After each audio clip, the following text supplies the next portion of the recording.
So tonight on Garage Time, we're going to go through the process of removing your transmission out of your Autostick. It's fairly similar to your standard transmission, but slightly different. Obviously, you don't have a clutch cable to worry about, but you have some vacuum line. You have your auto ETF fluid hoses. Yeah, and I'm glad we're going through this process. Like as we're tinkering down here, I need to replace my motor mounts now.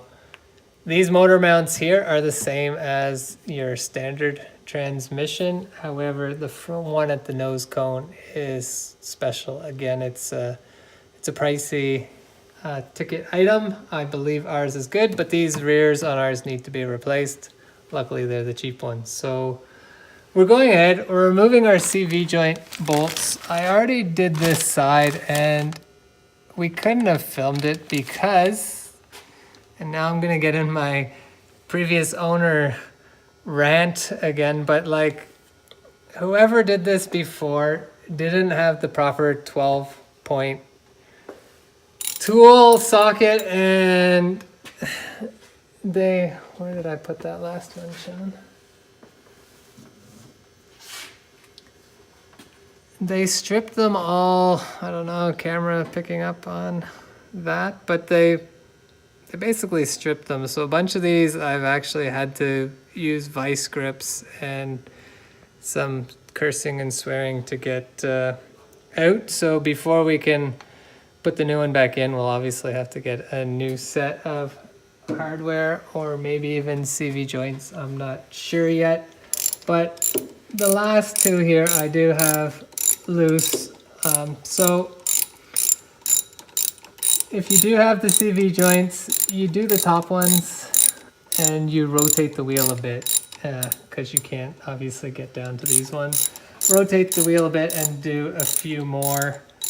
Once you get all your hardware out, it simply slides off, and you can see on that side I've protected it with a bag just so we don't get it all filled with grease and dirt and gunk or whatever else is on here. So we're gonna get this one off. Then we'll loosen our mounts. We have to disconnect the starter. I have to disconnect our ETF hoses, and then I have a vacuum here. So we'll take our vacuum off our servo. And last thing would be our shifter connection up inside the vehicle, so we'll have to get under the back seat, do that, and then our ground and front bolts. So really it sounded like I just said a lot, but it's not too bad. If you have a swing axle car, it's definitely a lot more work and a lot harder. The CV joints make this process a little easier. So I'm gonna stop talking and start loosening some stuff. So not only did this side have every bolt stripped and was a pain to get out, the CV joint itself was stuck in. So I could tell it was toast. So we got our friend, the mallet, and had to whack at it a bit to free it. So while I was hitting, we couldn't film while I was hitting, Sean was turning the wheel just so we could get it at all angles there. And eventually, one good blow and it popped off. So I'm still gonna bag it just in case, and I can, excuse me.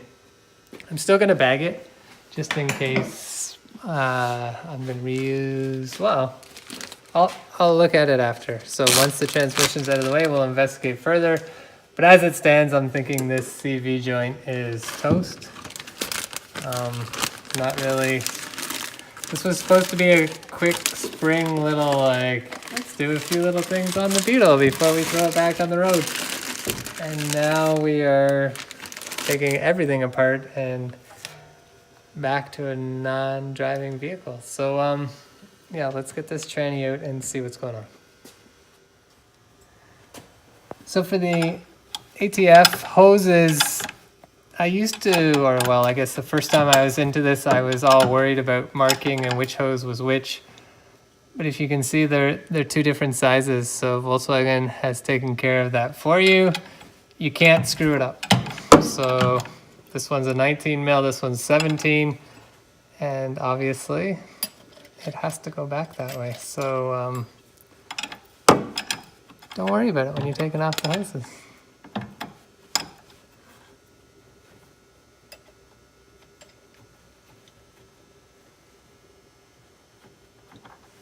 I figured we were gonna get a leak. We didn't totally drain everything, so we're gonna have all kinds of... I just told you one's 17, one's 19. I tried to use the same wrench.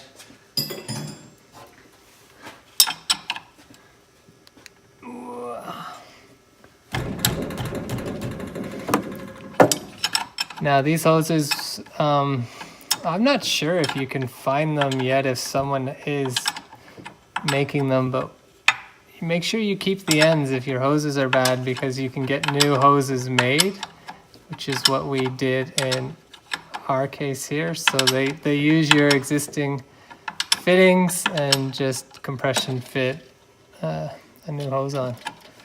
So typically those hoses are shot in your old Autostick if they haven't been replaced. So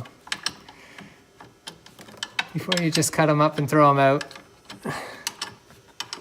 I would make sure you got new ones or can keep the ends to get fixed. All right, so there's a bit of wiring. I took photos before we started just to make sure we go back the same way.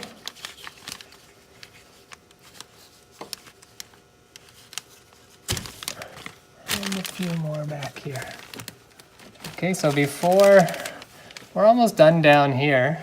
My coat got caught. Except for the front motor mount. So I'm gonna go inside and disconnect the shifter, and then we'll come back down and do the motor mount. So underneath the car, this is where the tranny attaches to the shifter, and I did go ahead and pre-loosen, but it's a square 8mm nut, so it just goes, remove that, and then I'll pull on the shifter just to disengage that.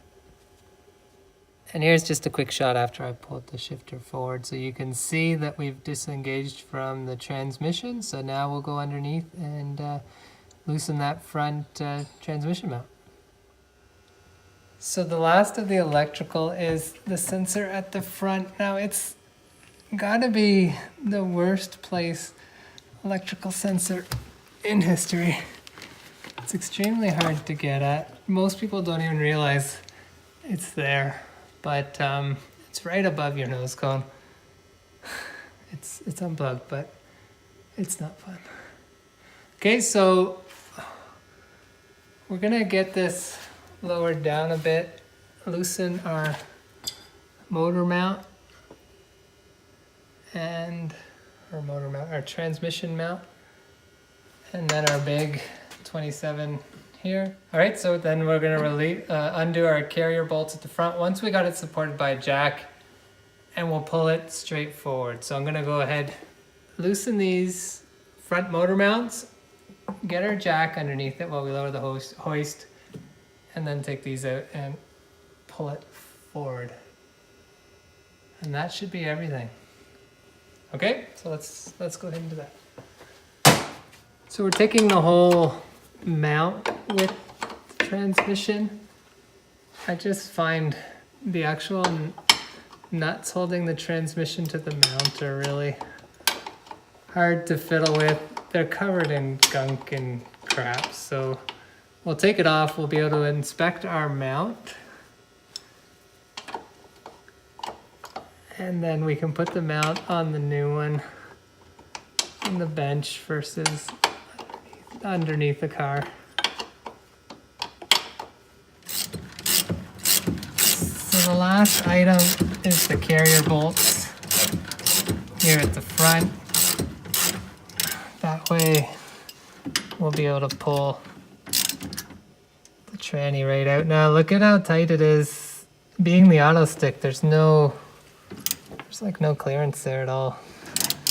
It's It's a tight fit, so we have to go the carriage bolt way instead of just lifting the mounts off, which is fine. We're going to replace the mounts anyway. So we have it supported with a jack. I'll get these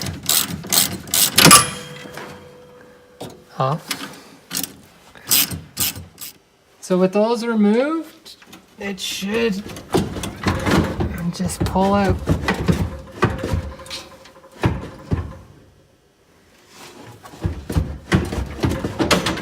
It's not. We must have one more hose or something caught here. Okay, so first time removing an Autostick tranny, pulling it straight forward.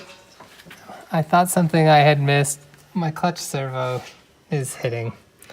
So we might have to remove that, or if I can lower it, maybe we can get enough clearance.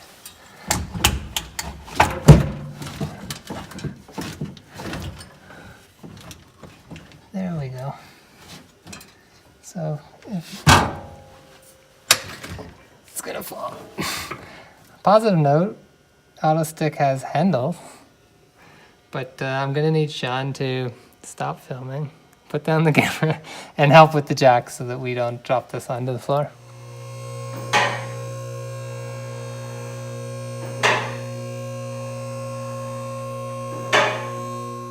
So that's how you remove your tranny out of an Autostick. We're going to obviously investigate further, tear this thing apart. We'll post videos along the way. We are figuring this out as we go.